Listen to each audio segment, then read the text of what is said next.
अस्सलाम वालेकुम। कैसे हैं आप सब लोग? आई होप आप सब लोग ठीक होंगे। हम सब भी ठीक हैं।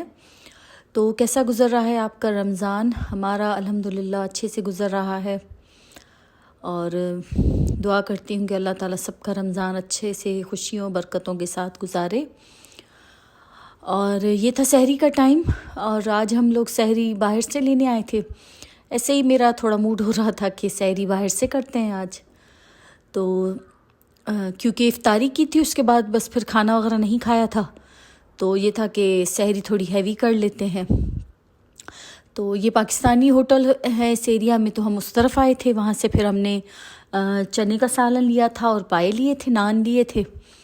तो बस फिर वो हम लेके घर आ गए थे। उसके बाद फिर घर आके मैंने चाय बनाई और मेरी बेटी जो है वो ऐसी चीज़ें नहीं खाती, तो उसके लिए मैंने जो है थोड़ा घी लगा कर ब्रेड को सेक लिया था। उसके लिए मैंने अंडा बना लिया था और हम लोग फिर ये नाश्ता करेंगे। पाए थे और चने थे और इसमें ऑयल इतना ज़्यादा था ऊपर से, देख के ऐसे थोड़ा ना जी भर गया था। जैसे लेके तो आई थी मैं शौक़ में, लेकिन यह है कि इसमें ऑयल ज़्यादा था। तो बस फिर उसके साथ जो है मैंने चाय रख दी थी, क्योंकि चाय तो फिर मस्ट होती है सहरी में। और सहरी जो होती है वो हमारी लाइट ही होती है अक्सर। ये ऐसे ही मेरा आज दिल कर रहा था कि थोड़ी हैवी करते हैं सहरी, लेकिन ये कि फिर खाई नहीं जाती इतनी हैवी। मैं लेके तो आई थी शौक़ में, लेकिन ये कि फिर इतनी का कि खाई नहीं जाती। तो इसलिए सहरी हम लोग कर भी जल्दी रहे थे, क्योंकि मुझे था कि अच्छे से फिर हज़म हो जाए, क्योंकि सहरी करके नमाज़ पढ़ के फिर फ़ौरन हम लोग सो जाते हैं। तो इस वजह से फिर थोड़ा हम लोग जल्दी कर रहे थे सहरी।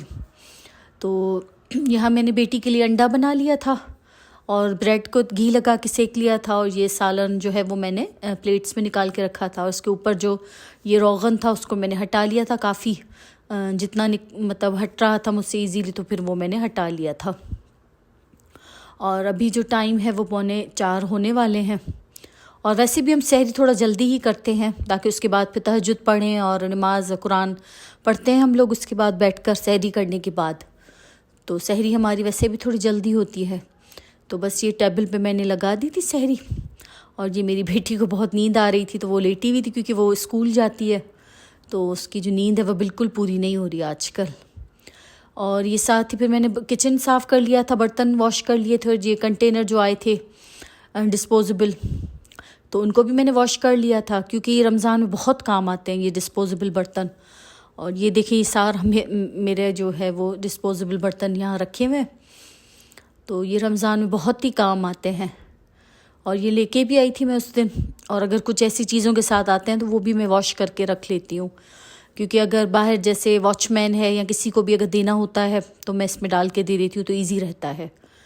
और रमज़ान का ये होता है कि ये कढ़ाई मेरी हर वक्त चूल्हे पे रहती है रमज़ान में, तो इसको फिर इफ्तारी के टाइम पे जो पकता है, फिर मैं सहरी के टाइम पे इसका जो तेल है वो साफ़ करके फिर इसको मैं वॉश कर लेती हूँ।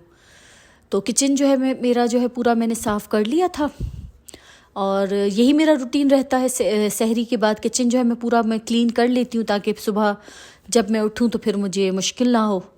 और बस फिर उसके बाद सहरी करके हमने नमाज़ पढ़ी, कुरान पढ़ा, और जो होता है हमेशा का रूटीन सबका मेरे ख़्याल में यही होता होगा। उसके बाद फिर हम लोग सो गए थे। और बस फिर मैं उठी थी और फिर थोड़ा बहुत जो है अंदर का काम मैंने किया, और फिर मैं आ गई थी किचन में।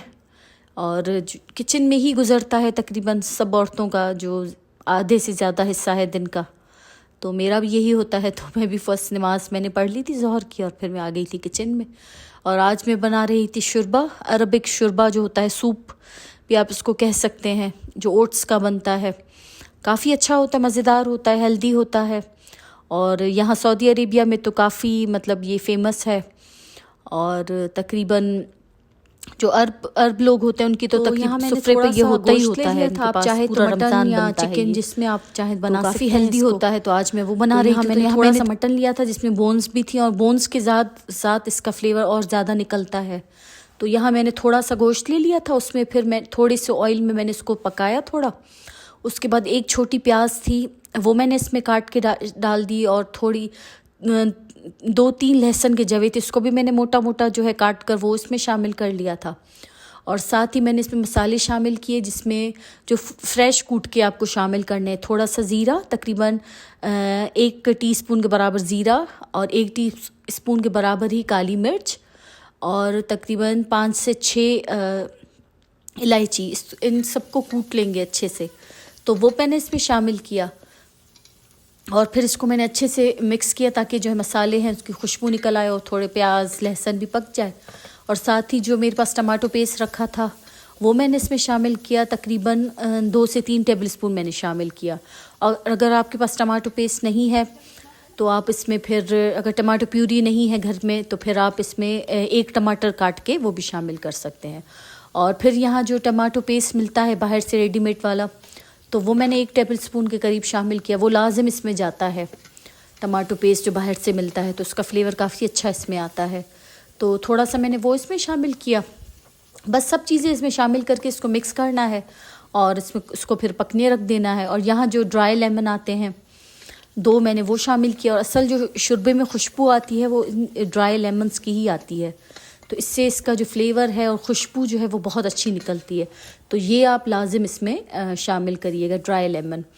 उसके बाद फिर मैंने इसमें तकरीबन 3 से 4 गिलास पानी डाल के इसको अब मैं पकने के लिए रख दूँगी। पानी ये है कि आप अपनी मर्ज़ी के अकॉर्डिंग डाल सकते हैं, इतना कोई इसका कोई हार्ड एंड फास्ट रूल नहीं है कि इतना ही हो। जितना आपको शोरबा बनाना है आप उतना बस पानी इसमें शामिल करो, इसको पकने के लिए रख दें। और फिर मुझे याद आया कि नमक तो मैंने इसमें शामिल किया नहीं था, तो फिर थोड़ा सा मैंने इसमें नमक शामिल किया। और साथ ही इसमें इस टाइम पर हम शामिल करेंगे 1 चिकन क्यूब, तो वो मैंने इसमें शामिल किया, और अब इसको मैं पकने के लिए रख दूँगी। तो ये शोरबा इस तरफ पक रहा था, और यहाँ फिर नेक्स्ट मैं बना रही थी मिर्चों के पकोड़े। काफ़ी टाइम हो गया मैंने नहीं बनाए थे। और साथ ही जो मैंने हरी चटनी फ्रीज़ करके रखी थी, उसमें से भी मैंने 2 क्यूब्स निकाल के रखे थे मेल्ट होने के लिए, क्योंकि मुझे बंद कबाब भी बनाने थे आज। तो इस वजह से फिर हरी चटनी मैंने निकाल के रखी थी कि जब तक ये भी मेल्ट हो जाएगी। और यहाँ जो मैं मिर्चों के पकोड़े बना रही थी, उसके लिए जो मिर्चें हैं वो थोड़ी बड़ी वाली लेनी है आपको। उसको फिर जो धोके इसके जो सीड्स हैं वो आपको डीसीड कर देना है, उसको सीड्स जो हैं वो सारे निकाल लेने हैं। और फिर जो इसमें मैं फ़िल करूँगी मसाला, वो मैं बना रही थी। उसके लिए यहाँ मैंने तकरीबन 1 टीस्पून के बराबर धनिया पाउडर लिया था, 1 ही टीस्पून के बराबर ज़ीरा पाउडर, और तकरीबन ½ टीस्पून के बराबर चाट मसाला, और ½ टीस्पून के बराबर ही मैंने इसमें अमचूर पाउडर शामिल किया था। और थोड़ा सा मैंने इसमें अदरक लहसुन का पेस्ट भी शामिल किया था। और इसको मिक्स करने के लिए मैं इसमें लेमन जूस शामिल करूँगी, और थोड़ा सा सॉल्ट। तो बस इसमें यही चीज़ें जो हैं वो जाएंगी। और लेमन जूस इसमें आप शामिल करेंगे तो इससे अच्छा से एक पेस्ट बन जाएगा इसका। और पेस्ट जो है इसका ज़्यादा रनी नहीं रखना, थोड़ा थिक हो इसका पेस्ट, ताकि वो मिर्चों में अच्छे से फिल हो जाए और उसमें से बह कर बाहर ना निकले। तो बस ये मसाला मैंने मिर्चों का बना लिया था, इसको मैं मिर्चों में फ़िल करूँगी। और अगर मिर्चें आपके पास ज़्यादा तेज़ हैं, क्योंकि ये वाली जो मिर्चें थी ज़्यादा तेज़ नहीं थी, अगर आपके पास मिर्चें ज़्यादा तेज़ हैं तो इनको आप थोड़ी देर सिरके में डिप करके, पानी और सिरका थोड़ा थोड़ा लेकर इसमें आप थोड़ी देर इसको डिप करके रखेंगे, तो जो मिर्चों की तेज़ी या कड़वापन होता है वो ख़त्म हो जाएगा। तो बस यहाँ मैंने जो है वो मिर्चें भी फिल करके रख दी थी। और बंद कबाब की जो चटनी है अभी मैं वो बना रही थी, क्योंकि साथ साथ सब चीज़ें जो है वो चलती रहती। मैं किचन में अंदर, जब मैं किचन में आती हूँ तो अंदर का पूरा काम ख़त्म करके फिर मैं किचन में आ जाती हूँ, कि ताकि फिर मैं इस किचन का काम फिनिश करके फिर ही मैं यहाँ से निकलूँ। तो सब चीज़ें साथ साथ चल रही होती है। तो यहाँ मैंने जो ग्रीन चटनी बना के रखी थी उसके 2 क्यूब्स लिए, और जो मैंने इमली की चटनी बना के रखी थी उसमें से 2 टेबलस्पून मैंने इसमें शामिल किए। तो देखिए कितनी मिनटों में जो है वो बंद कबाब की जो है चटनी तैयार हो गई। तो चीज़ें मेक एंड फ्रीज़ करने का ये बहुत फ़ायदा होता है कि ज़्यादा टाइम नहीं लगता, बस आपने निकाला और फ़ौरन आपने जो है वो बना ली चीज़ें। तो बस ये चटनी को मैं रेडी करके रख दिया था, और ये साथ ही इतनी देर में जो है वो शोरबे का जो गोश्त था वो गल चुका था। और उसके बाद फिर मैंने इसमें ओट्स शामिल किए, तकरीबन 5 से 6 टेबलस्पून मैंने इसमें ओट्स शामिल किए थे, क्योंकि ओट्स भी जो है वो उसको मतलब ये तो इंस्टेंट है, लेकिन ये फिर भी इसको पकने में थोड़ा लगता है। तो ये अगर अच्छे से पक जाए तो इसका टेस्ट और निकलता है। तो मैंने अभी जब गोश्त गल चुका था तो फिर मैंने इसमें ओट्स शामिल किए। तो अभी ये ओट्स भी गोश्त के साथ ये पकते रहेंगे, और उसको आप मिक्स करते रहें ताकि ये नीचे ना लगें और साथ में स्टिक ना हो जाएं। तो इनको आप मिक्स करते रहें। तो ये देखिए अभी जो है वो ओट्स जो हैं वो तकरीबन इसमें घुल चुके हैं अच्छे से। और अभी मैं जो इसमें से गोश्त है वो निकाल लूँगी, ताकि फिर इसका मैं गोश्त और बोन्स जो हैं वो अलग कर दूँ। फिर जो गोश्त है वो मैं इसमें शामिल कर दूँगी और बोन्स जो है वो डिस्कार्ड कर दूँगी मैं, क्योंकि फिर ऐसे बोन्स मुंह में आती हैं तो वो फिर अच्छा नहीं लगता। तो इस वजह से फिर मैंने इसको अलग कर लिया था। इसको गोश्त फिर मैंने निकाल के वो मैंने इसमें शामिल कर लिया था। और साथ ही मैंने आलू गोश्त भी बनाया था। आलू गोश्त का मैंने सालन बनाया था कि डिनर में खा लेंगी, तो साथ ही साथ फिर मैंने वो बना के रख लिया था। और ये शुरबा है वो भी पक चुका था इतनी देर में। और फिर मैंने बेटे से ये ब्रेड मंगवाई थी।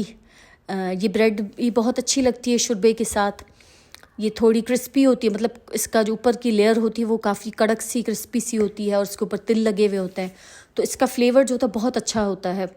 तो ये दही के साथ और शुरबे के साथ बहुत अच्छी लगती है। तो ये भी मैंने फिर मंगवा ली थी कि आज ये हम लोग खाएंगे शुरबे के साथ। तो बस शुरबा जो है वो तैयार हो चुका था, तो इसको मैंने साइड में रख दिया था। सालन भी बन चुका था और जो है मिर्चें जो है वो मैंने फिल करके रख दी थी। तो अभी बस ये काम था वो फ्राइंग का काम था। तो पहले जो है मैं बंद कबाब बना रही थी। तो बंद कबाब की जो ये टिक्कियाँ है ये मेरी फ्रेंड ने मुझे बना के भेजी थी। उसने अपने लिए बनाई थी, तो फिर उसने फिर मुझे भी भेजी थी, तो वो रखी हुई थी। तो आज मैं उसी से ही फिर बंद कबाब बना रही थी। तो अंडा मैंने लिया था, अंडे में थोड़ा सा नमक और थोड़ी सी लाल मिर्च मैंने इसमें शामिल करके इसको फेंट लिया था। और फिर उसी में ही जो है ये कबाब हैं उनको डालकर फिर मैंने फ्राई कर लिया था। और फिर वो जो अंडा बकाया बचा था उसको फिर मैं फ्राई कर लूँगी, ताकि वो फिर बंद कबाब में काम आएगा। मतलब वो अच्छा लगता है बंद कबाब में अंडा। तो बस फिर जल्दी जल्दी ये टाइम जो होता है इफ्तार से पहले वाला, तो इसमें जो है स्पीड है वो तेज़ करनी पड़ती है, ताकि जल्दी जल्दी टाइम से पहले जो है वो सुफ्रा लग जाए, तो इंसान सुफ्रे पे बैठ जाए। तो बस फिर मैं भी जल्दी जल्दी कर रही थी सब काम। तो ये देखिए ये अंडा जो है वो रेडी हो चुका है। तो इसके मैं यहीं पर ही इसके 4 पीस कर लूँगी, क्योंकि फिर मुझे 4 ही बंद कबाब बनाने थे, क्योंकि और भी चीज़ें हैं, शुरबा है और फ्राइंग की भी चीज़ें हैं, तो इतनी फिर इफ्तार के टाइम खाई नहीं जाती। तो बस ये अंडा भी मैंने उसी फ्राई पैन में सेक के निकाल लिया था। अब ये बर्गर बन जो है मैं इसको भी थोड़ा सेक लूँगी अंदर से। थोड़ा सा आप तेल लगाकर इसको अंदर से सेक लें, तो ये अंदर से भी अच्छे से क्रिस्पी से हो जाते हैं। तो बस फिर ये जो है बंद कबाब भी मैंने सेक लिए थे। और बस इसको अभी मैं असेंबल करूँगी। तो ये जो चटनी मैंने बना के रखी थी पहले मैं वो लगाऊंगी। अगर आप चाहें तो नीचे से थोड़ी मायोनीज़ लगाकर ऊपर से ये चटनी लगा सकते हैं, लेकिन मैं जल्दी जल्दी में मायोनीज़ लगाना भूल गई थी, क्योंकि अगर आप पहले मायोनीज़ और फिर इसके ऊपर चटनी लगाएंगे तो वो ब्रेड आपकी सौगी नहीं होगी इतनी। अगर आप ऐसे ही डायरेक्ट जैसे मैंने लगे तो ब्रेड थोड़ी सौगी हो जाती है। तो ये मेरे से मिस्टेक हो गई थी, क्योंकि जल्दी जल्दी में मैं भूल गई थी मायोनीज़ लगाना। तो बस उसके बाद फिर मैंने बंद कबाब की जो शामी थी वो मैंने रखी और ऊपर से अंडा रख दिया। और साथ ही इसमें फिर मैं थोड़ी सी प्याज और थोड़ी सी कैबेज इसके ऊपर लगा दूंगी। तो बस ये मज़ेदार से हमारे बंद कबाब जो हैं वो रेडी हो जाएंगे। आप चाहें तो टमाटर भी रख सकते हैं, खीरा भी लगा सकते हैं, लेकिन ये है कि टमाटर और खीरा यहाँ मेरे बच्चे नहीं खाते इतना, तो फिर मैं बस यही मैंने लगाया था। और थोड़ा सा बस मैंने इसके ऊपर कैबेज रख दी थी ताकि थोड़ा एक क्रंच आए इसमें। तो बस ये हमारे जैसे मज़ेदार से बंद कबाब रेडी हैं। इसको बस मैं एंड में थोड़ा सा तेल लगा कर इसको मैं सेक लूँगी, लेकिन वो मैं एंड में करूँगी क्योंकि अभी फिर ठंडे हो जाएंगे। तो बस फिर बंद कबाब भी अल्हम्दुलिल्लाह रेडी हो चुके थे। और अभी मैं यहाँ फ्राई कर रही हूँ मिर्चों के पकोड़े। तो यहाँ जो है वो बेसन का घोल मैंने तैयार कर लिया था, उसमें बस सिंपल ये मिर्चों को डिप करके हम फ्राई कर लेंगे। अच्छा, ये जो मिर्चें मैं बनाती हूँ इसको मैं 2 दफ़ा फ्राई करूँगी। पहले इनको मैं फ्राई करूँगी, मतलब इतना फ्राई करूँगी कि इनका कलर वगैरह इतना डार्क ना हो, तो बस मैं इसको निकाल लूँगी। क्योंकि अगर आप मिर्चों को कोई भी अगर बेसन वाली चीज़ आप 2 दफ़ा फ्राई करेंगे तो काफ़ी क्रिस्पी जो है वो बनती है। तो बस ये देखिए मैंने इसको इतना सा ही अभी फ्राई किया है, फर्स्ट जो मैंने इसको फ्राई किया है। तो अभी मैं इसको निकाल लूँगी और फिर इसको मैं अगेन दूसरी दफ़ा फ्राई करूँगी। तो फिर थोड़ा सा बेसन का जो है वो मिक्सचर बच गया था, तो एक बैंगन रखा था, तो मैंने कहा कि चलो फिर बैंगन के पकौड़े भी बना लेते हैं, क्योंकि हस्बैंड को पसंद है। तो बस फिर थोड़े से मैंने बैंगन के पकौड़े भी बना लिए थे साथ ही साथ। और अब नेक्स्ट जो है मैं फिर से जो मिर्चें मैंने फ्राई करके रखी थी उनको मैं अगेन फ्राई करूँगी, लेकिन उनको अब फ्राई करने से पहले थोड़े से मैं इस पर कट लगा लूँगी चाकू से, या आपके पास अगर कैंची है तो आप थोड़े इस पर कट लगा लें ताकि वो अंदर से मिर्चें जो है वो क्रिस्पी हो जाए। तो थोड़े इस पे कट लगाकर आप इसको दोबारा फ्राई कर ले, और इस पे फ्लेम जो इतना लो मत करें, हाई पर ही बस इसको ऊपर से क्रिस्पी कर ले, तो बहुत ही क्रिस्पी बन जाती हैं, कुरकुरी मतलब हो जाती है, और एक दफ़ा में वो इतनी कुरकुरी नहीं होती। तो बस ये मिर्चें भी मैंने बना ली थी, और जो है बैंगन के थोड़े से पकौड़े भी मैंने फ्राई कर लिए थे। बस ये होता है कि थोड़ी थोड़ी करके काफ़ी चीज़ें हो जाती हैं, इतना फिर खाया नहीं जाती, तो बस मैं थोड़ी थोड़ी ही जो है वो बना रही। और ये भी वॉन्टॉन्स रखे थे तो वो मैं फ्राई कर रही हूँ। ये भी मैंने मेक एंड फ्रीज़ में इसकी रेसिपी दी थी आपको, तो ये भी अभी थोड़े से ही रखे थे, तो बस मैं ये भी फ्राई करूँगी। तो क्योंकि जो मेरे बच्चे हैं उनको मतलब सुफ्रे पर चिकन की कोई ना कोई चीज़ ज़रूर चाहिए होती है, तो अगर ये मिर्चों के पकोड़े या बैंगन के पकोड़े इनसे इनका कुछ नहीं होता, तो इसलिए फिर थोड़े से मैंने वॉन्टॉन्स भी फ्राई किए थे। और ये तो बहुत छोटे छोटे से होते हैं, लाइट से होते हैं, तो ये मतलब आराम से मतलब ये होता है कि खा लेते हैं बच्चे। और बस फिर ये थोड़े से मैंने फ्राई किए थे, वॉन्टॉन्स फ्राई किए थे। उसके बाद फिर मैंने क्योंकि मेरी बेटी ने कहा था कि मुझे चीज़ रोल खाना है, जो छोटे छोटे मैं क्रीम चीज़ के रोल बनाती हूँ समोसा पट्टी में इसको फ़ोल्ड करके, तो फिर क्योंकि ये मेरी बेटी के पसंदीदा हैं, तो फिर उसने कहा कि अम्मी ये भी बनाएं थोड़े, तो फिर बस जल्दी से मैंने वो भी बना लिए थे, तो उसको भी मैंने फ्राई कर लिया था। और ये भी जल्दी में फ्राई हो जाते हैं, इसमें बस जो क्रीम चीज़ आती है उसके क्यूब्स आते हैं, उसको थोड़ा थोड़ा सा मैंने इसमें फिल कर लिया था, और सिंपल इसको मैंने रोल कर लिया था। तो ये चीज़ के समोसे भी हमारे रेडी हो चुके हैं। तो ये भी काफ़ी मेरे पास बनते हैं रमज़ान में। तो बस सब चीज़ें जो हैं वो मेरी रेडी हो चुकी थी, अल्हम्दुलिल्लाह इफ्तारी मेरी पूरी रेडी हो चुकी थी। और आई होप आपको ये मेरा सहरी से इफ्तारी तक का व्लॉग जो पूरा किचन में ही था मेरा, तो अच्छा लगा होगा आपको मेरा आज का व्लॉग। अगर अच्छा लगा हो तो मेरे चैनल को लाइक कर लें और कमेंट भी किया करें, और अगर आपने अभी तक सब्सक्राइब नहीं किया तो मेरे चैनल को सब्सक्राइब कर लें। और इंशाल्लाह मिलते हैं नेक्स्ट व्लॉग में नेक्स्ट रेसिपीज़ के साथ। अपना और अपनी फैमिली का बहुत ख्याल रखिएगा, मुझे और मेरी फैमिली को दुआ में याद रखिएगा। अल्लाह हाफ़िज़।